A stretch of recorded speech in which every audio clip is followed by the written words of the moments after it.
Hi, everybody, and welcome back to the Pulp. I'm Bob. And I'm Maddie. And today we've got a special coffee break edition of our show here with a return guest, our corporate safety director and Paper Valley general manager, Jayson Scott.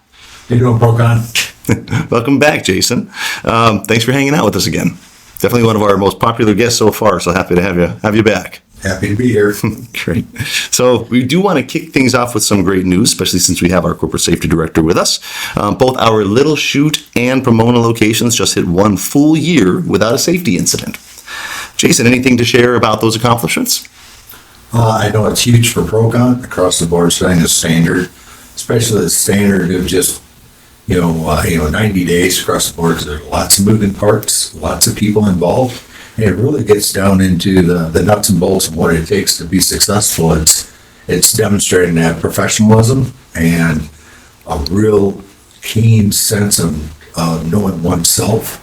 And I am pretty confident that Heather and Jose both spend a lot of time talking with their people, getting a real feel of what's happening on the floor, and making note and diverting resources where they need to, and making those actions count. Right. No, 100%. And that's just want to congratulate both Pomona and Little Chute locations on that achievement. I know that they're celebrating and in different ways over the course of the next few days and weeks. So that's all good stuff. Now, with that inside scoop, are there any other recent safety or machine updates that you can fill us in on, Jayson? Definitely. There's a lot of activity, especially happening in and around the Appleton campus over the next couple of weeks. But really, overall, we need to go and maintain it, and especially with safety or in the business overall, that it's really not a destination, it's a journey. That it's a continuation of how we can go and work together today on tomorrow's problems, next week's, and setting precedents that we're never really ever going to achieve this overall level. It's something that we continue to go and build on, writing the overall ways on what the world goes and throws at us for customer orders, different equipment, different facilities, and different mixes of people. But getting onto your point that you're bringing up on some of the new points that we're going to be practicing on is getting that new point of view. We're bringing in a third-party auditing firm, J.J. Keller, in which we've been using their software as their software. Safety management suite? Safety management suite. Yep. For the last year, in which allows us to go and perform our OSHA reporting and maintain what's going on, getting a very detailed report so we can go and formulate what our overall activities are and what those corrective actions are so that we can go and prevent reoccurrences of those incidents in the future. So J.J. Keller will be coming on and be with us at the Appleton campus next Tuesday. Yeah, starting next week. Mm-hmm. And be all 3 facilities. And we really want to establish that baseline on where we're at so we can go and get that real-time evaluation and put in continuous activities on what those fixes are going to go and be. Yep. So that we're devoting resources in the right places, working with the right people. And along that lines, we're going to get the safety committee much more involved in the day-to-day activities. Yep. They're going to be out there doing a lot more inspections on a monthly basis, on machine guarding, validation of what we call PSSRs, or Pre-Safety Startup Reports, and which is essential to us, establish that the equipment coming into our facilities is safe. It is what we ordered, and that the overall impact to our employees is exactly what as stated. So all buttons work as correctly, all the machine guarding is in place, and that our instruction and our training are up to par before we actually turn the power on, right, put it into the operational space. Yeah, and I know that we're a bit farther along, and that's no insult to any other divisions in our safety committee journey in and of itself. But for everybody that's listening in, those are, among other things, safety initiatives that were put into place in Appleton to start that are going to be rolling out across the organization in the remainder of 25 and 26. It's our future. Yeah. And the safety committee is the ground up, the people on the floor doing the job, the ones out there sheeting, rewinding, day to day, from front to back. They know the processes. They know how it goes and impacts their back every day. Yep. So them being directly involved as more of a verification to ensure the processes are working as intended, and to throw those flags up when things are off the rails, attention needs to be paid. Those are the people and the resources we need to step up Yep. to go and say something when they see something.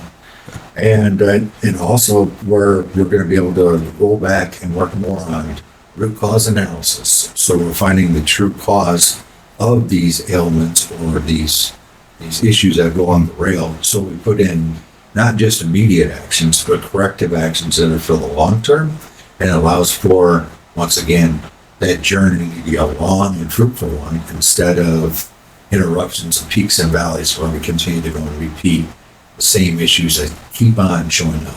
Right. No, I think that's a really important message. I agree with everything that you stated. And just to kind of piggyback off that a little bit, I mean, again, really exciting things that have already started in Appleton. As many of our employees know, we've been working closely with OSHA in Appleton to find opportunities for improvement at our facility and across the organization. As we've been implementing those, many of which were already in the process of being implemented for that partnership, if you will, are going to be rolling out across all of our divisions in the remainder of 25 and 26. And you brought up that see something, say something logic that we've been preaching so much about in Appleton, but rolling out everywhere else as well. And I want to point out that doesn't just apply to, I see that there is maybe an issue with a machine guard that's in place, and I see that and I need to say that, right? But it's us talking to each other as peers, and that if we see something as simple as safety glasses up on top of the head when they shouldn't be, or the earplugs aren't in, that we say that to our coworker. And I think what's really important to communicate is that we don't have to communicate to our coworker in a condescending or challenging way. It's in a helpful way. And if you're the individual that's receiving that feedback, this person's not telling you they think that you're dumb or irresponsible. They just want you to go home in the same condition that you came in. And that includes hearing at the same level, seeing the same way, and all those other good things. So I just want to remind that see something, say something applies across the board. And then lastly, that, as we talk about ProCon, and we'll be talking about some other really fun things that I think are going to contribute to our culture, it's just important for us all to know that ProCon isn't any one individual. It's not just the sign that's outside of our buildings. It really is all of us collectively make up ProCon. And so the choices that we make as individuals shape how others see ProCon, and the choices that we make as an organization shape how our employees' peers see who they work for. Absolutely. People, equipment, facilities, and the customer, in which we keep that in order. And that's why Little Chute and why Pomona are so successful. They do a lot of talking, a lot of canvassing, and making sure they have that follow-up. So when their operators and their people speak, they're responding. They're taking care of it. They're getting that follow-up, and it shows. And that's where we close that loop, and that's where we build that overall professionalism and the belief in the system. Mm-hmm. That's a good roll into, again, some of these exciting culture contributors. The rollout of Motivosity, which is coming on September 1st. I know you've been on a lot of the leadership calls when we were talking about the exciting opportunities that it presents. I'll certainly let Maddie speak to it a bit as well. But for those of you that are viewing this, we're going to be rolling out a new platform called Motivosity beginning on September 1st. It's a peer-to-peer recognition system that also has what would be called spaces within the platform. Those spaces sort of mirror a Facebook page or an Instagram page where you can share things with coworkers within that space, and the company can share things with our employees. So for instance, we'll have a human resources space that employees can go to access prescription glass reimbursement forms, safety shoe reimbursement forms, change of address forms, all those really fun HR forms that everybody likes to get and fill out, And that same thing will be true of safety space, quality spaces. So, Maddie, anything else you'd like to add to that? It's just a really exciting platform that we can use for communication just across the board in general. I also see spaces being used for different operations. So for example, we have a sheeting operations space or rewinding operations, and that is a spot for our team members to collaborate across the entire company. So if you are running a sheeter and you're seeing an issue on a certain machine, you can snap a picture of it safely and put it in the chat and just see if anyone else has experienced the same thing, and you might get some insight into what options you have that you might be able to change that you hadn't thought of before. But it's also just great for collaboration and just fun in general, engagement with your peers. We've got spaces like Pet Corner where you can check out what other pets your coworkers have and just smile and see the cute dogs surfing, right? But we already have Kevin and Buster up there. Yeah. We got to get some more ProCon pet names contributed. Yeah, so it's not just a work thing too. We want employees to be able to engage and interact with each other across the company as well. Get to know who you're working with, who you're emailing back and forth with, and just keep that positive communication going. Yeah, for sure. Feels really like Facebook and YouTube kind of a mix together. Yeah. Because I feel like an influencer more than we're, posting up the safety brief from the morning and being able to put those resources up where it's much more viable on a platform where you can go move it around, access it, and once again, it's just another forum to go and allow for communication between everyone in the company, from the top to the bottom, visibility, and be able to celebrate the great things that are happening, not just where we fall short sometimes. Mm-hmm. So I'm really excited about it and using it and helping with the testing. And I tell you, the safety Space. space itself is wonderful, as well as for the safety committee. It really helps with getting the information out, and especially at the last minute, things come on up, and then go and put out that event, and the visibility is incredible. I think it's huge for communication, but also that a lot of our employees, Jayson has been sending out safety briefings since he started with us, and a lot of our floor employees haven't seen them because they don't have a company email. So with Motivosity, we have a website and a mobile app. So the mobile app you can have right on your phone. You get those updates directly to you where you can see them, and everyone in the company is able to see that information. It's accessible and can benefit from that. I'm really excited. It should be a real game changer from a communication standpoint. Again, peer-to-peer recognition. It's very, very exciting. I'm realizing as we sit here that basically Jayson's bookending the summer for us on both ends, because the first time that we had him on, he was giving us early summer leading into 4th of July tips. Pretty soon we're going to get into some seasonal safety tips for autumn, early winter. Before we do, I just want to give a quick reminder that open enrollment will be coming soon.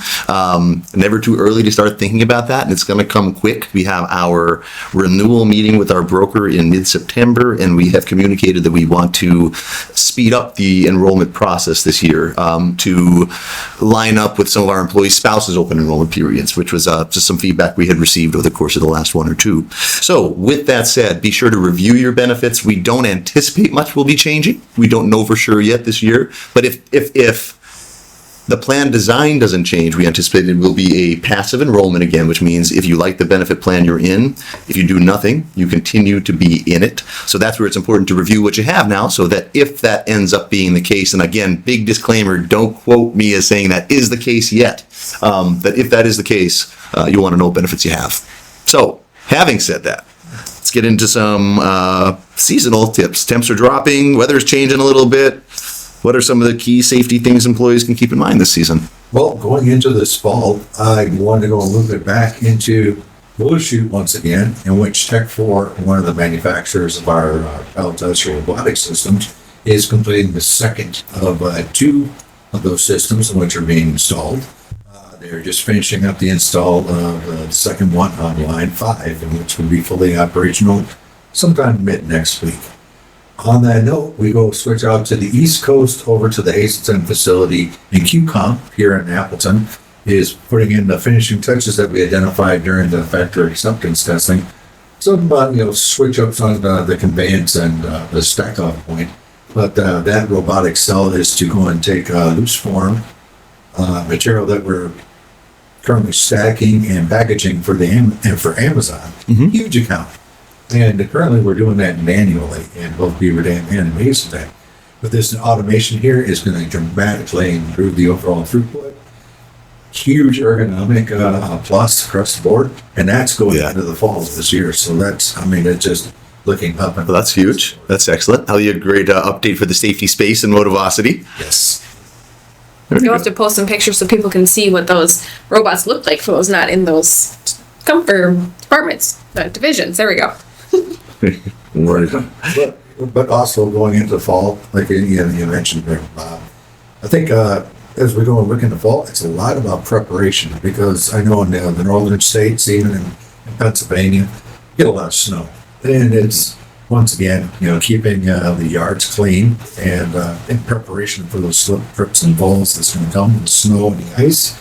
Time is now to go and make sure those exteriors around the facilities, around the buildings, that we're keeping them clean, that we're not getting, because those are going to be, less material that's going to go and get covered up with snow and the ice.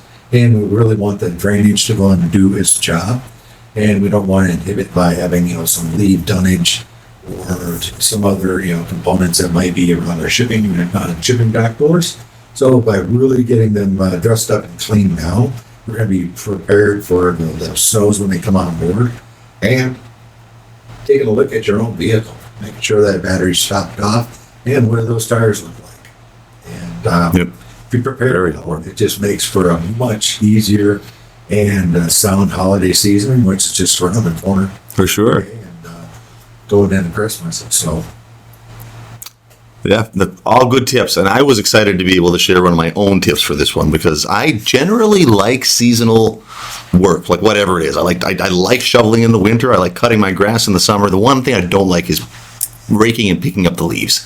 It always was a pain in my back, literally. And so even though many people may have already thought of something like this, I wanted to share that a few years back, I took to bringing my snow shovel into the yard with me when I rake. And as I get the piles, I just set the tip of the shovel against my stomach here, rake the leaves onto the shovel, and then pick that shovel up and just dip it into the garbage bag. Super easy. I shared that with Maddie, and she gave an even better tip. My neighbor told me she saw me struggling trying to rake the leaves from the backyard around the front of the house up to the street so that the street cleaner could come and pick them up. And she's like, why don't you just put a tarp down, put all the leaves onto the tarp, have another person help you, and carry that to the front.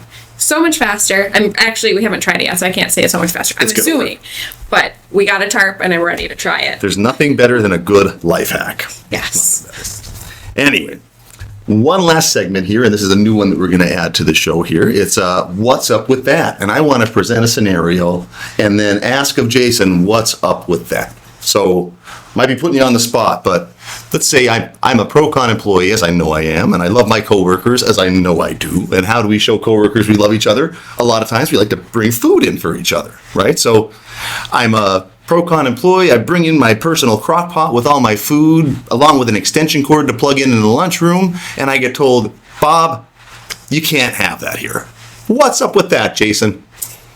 in the industrial mindset in manufacturing and commercial settings, fire is a real risk, and also overloading different receptacles, which, generally in residential, you're going to have maxed out at 30 amps on through. Yep. And where our industrial and manufacturing space is set up specifically for the manufacturing space. Extra radios, plugging in these crock pots or stir fryers, all that, in which didn't or wasn't really developed in the plan. Right. As far as the different accessories or appliances that we were going to be powering or utilizing in it. In which, as we brought up on the PSSR on the equipment that we purchase and we bring in through, goes through a rigorous process of ensuring that it's industrial grade, that it's insured, bonded, and it's intended for this environment. So 3-prong auto grounding, as well as the specifics to the outlets themselves that we utilize, all are regulated highly by state, federal agencies. And of course, OSHA has no problem whatsoever pointing it out to you. There's any extension cord has a maximum life of 30 days because it's only intended for temporary use if it's approved for the work environment. There is no such thing as long-term temporary use of an extension cord. So extension cords or bringing in unauthorized cooking appliances or radios and such, only spells trouble, because it's a fire hazard line. Understanding the intent is good. We're not saying, you know what, it's those things. It's just one of them points that we are able to go and cater or provide the, purpose-built equipment or say the crock pots and things. Many of our facilities have those, have been checked out, and are valid and legit to go and use for that purpose. And afterwards, they'll get cleaned and put away and properly serviced. Where many times that private act that comes on board, that crock pot might sit for 2 or 3 days because nobody's watching it, nobody's responsible for it. It's all about checks and balances. It's a lot of unknowns. Oversight. Yeah. So it might seem like a good idea, but it's a real bad idea for the manufacturing space. And it's one of the things that we really need to go and keep only essential materials, equipment, and processes to go and complete the job. Yes. And I say this in honestly not in as kind a way as I possibly can to our employees. It's if you have the thought of bringing any of those types of things in, the answer is likely going to be no, but ask the question, but before just doing it without, because this is one of those things that even as a I can only speak for myself. Before Jayson was here, I would have walked past an air fryer or a crock pot in a break room without giving it a second thought. And it's through working with advisors that we've learned these things. And so as we hear them, we don't want our employees to think that we don't want you to celebrate each other. We're trying to find new ways to do that, tying it right back to Motivosity, right? So, and even better, I think I smell a winter holiday decoration tip brewing with the electrical cord advice you just gave. Right? Because aren't they overused for Christmas decorations? That's usually where you got huge. There's probably a whole lot of 30-day expiring extension cords that have been used for 30 years out there. So. Oh, it's that movie, Christmas Vacation. Where you're trying to plug in all the lights, just one power up. Oh, goodness. Well, we're starting to get off topic, but it's fun. Jayson, thank you for joining us again today. We covered a lot during today's episode, celebrating the safety achievements of Little Chute and Pomona, giving safety and other machine updates, company updates related to Motivosity and open enrollment, and of course, our brand new What's Up With That segment. So, Jayson, just thanks again. So great to have you. We hope you all learned something today, and will join us again for our next episode. And until then, stay safe, stay curious, and keep making ProCon great. Thank you.